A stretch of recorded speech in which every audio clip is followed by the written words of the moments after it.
Welcome back to United Daily. What's up? Welcome back to the channel.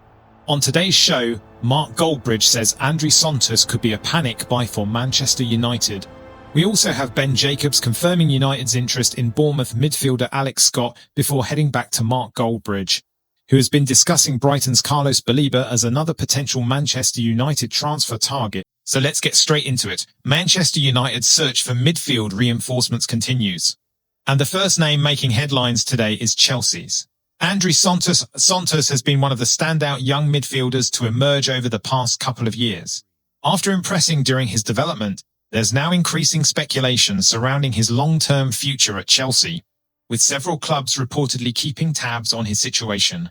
However, one person who isn't completely convinced is Mark Goldbridge, who believes this could be more of a panic buy than the ideal signing for Manchester United.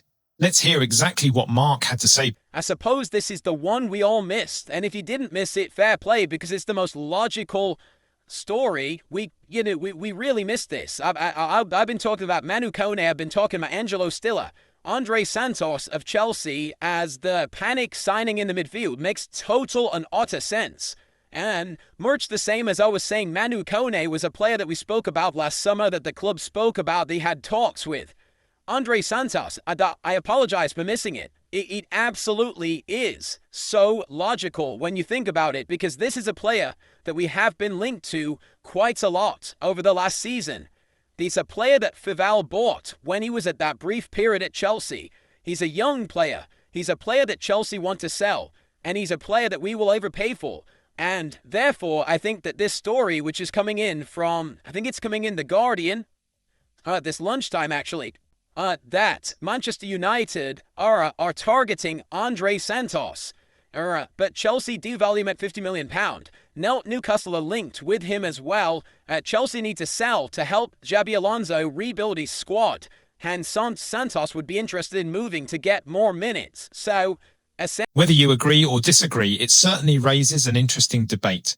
Santos undoubtedly has talent, but United supporters will be asking whether he's the finished article or whether the club should instead be targeting a more established midfielder who can immediately improve the starting 11, with Manchester United needing more control, physicality and consistency in midfield. Recruitment decisions this summer are going to be crucial. The second story comes from respected transfer journalist Ben Jacobs, who has been reporting that Manchester United remain interested in Bournemouth midfielder Alex Scott. Scott has developed into one of England's brightest young midfielders thanks to his technical ability, intelligence on the ball and versatility. Comfortable playing in several midfield roles. He's exactly the type of player many clubs across the Premier League have been monitoring. Here's what Ben Jacobs has had to say about United's interest. City like Alex Scott, and they have made an initial approach to Bournemouth, as have Manchester United and Arsenal. So these are three clubs to watch. I'd be surprised if Tottenham enter the race now, simply because they've got both Sandro Tonali through the door for £100 million and Matheus Fernandes for 85 at fixed fee. But Tottenham had looked prior to securing both of those deals. But the three clubs that I mentioned have all gone to Bournemouth. Now, my information from Bournemouth sources is as follows. Firstly, they want Scott to stay. No surprise there whatsoever. Second of all, since March, there have been talks about Scott signing a new deal at Bournemouth, and they will resume now this summer. And Bournemouth are prepared to offer Scott a deal with a release clause for 2027. If he rejects, Bournemouth are also very comfortable, even though his value would depreciate, in just keeping him for another season on the existing terms. So Bournemouth are telling all suitors that Scott is not for sale. My understanding from the interested clubs is they think the door might still be open, and Bournemouth value Scott at the moment at around £80 million. So keep an eye on Manchester United, because Scott is very high in their thinking, and Arsenal and Manchester City as well. We'll hear a lot of links with Liverpool too, because Andoni Iraola has joined, and naturally he knows Scott really well. And Liverpool could also add a central midfielder. So let's see what direction of travel they choose to go in. But Man City, Man United and Arsenal have all already made direct approaches to Bournemouth for Alex Scott to understand the situation. And Bournemouth's response has been that Alex Scott is not for sale. Alex Scott would certainly represent a different profile compared to some of the other names being linked with Old Trafford. He's creative, energetic and capable of progressing the ball through midfield, making him an attractive option if Manchester United are looking to add more technical quality to the squad. Whether a move develops further remains to be seen, but the interest appears genuine.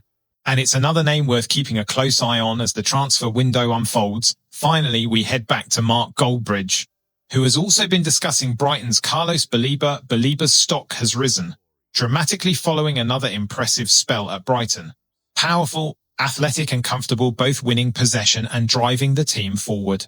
Many believe he has all the attributes needed to become one of the Premier League's elite midfielders, according to Mark Goldbridge. Manchester United are also looking at Baleba as they continue to assess multiple midfield options. Let's hear what Mark had to say. The thing that might be the saviour with Baleba is that Brighton hopefully will behave like they always have done and say, if United come knocking at the door, it's 70 million starting point. They may even go higher. And at that point, United have to walk away. So unless Brighton say, we're happy to take 50, I think we're priced out of Baleba. And that's my backstop.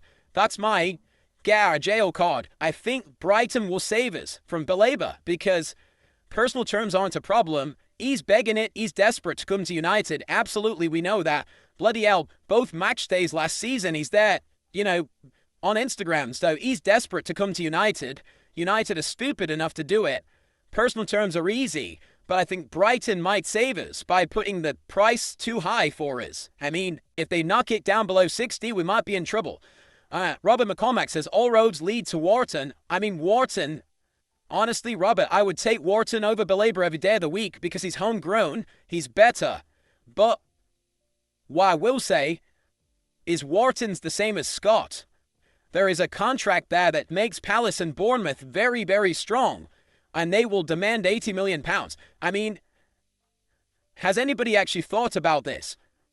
If United, and there is this rumor going round, right? And it's not worth mentioning who's saying it because people will just go, what a load of bollocks.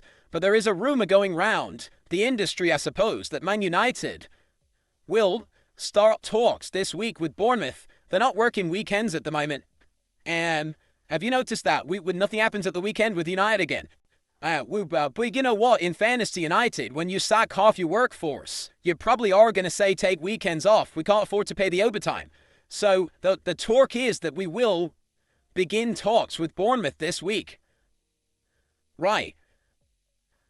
How do we afford Wharton or Scott? Hello, is that Bournemouth? Yes. We're interested in Scott. Fine. The price is £80 million, so he can piss off. It will be £80 million, and the same with Crystal Palace. Wharton, £80 million. Because they're both going to go, you know the difference between Mateus Fernandes and you know what the difference is between Mateus Fernandes and Alex Scott?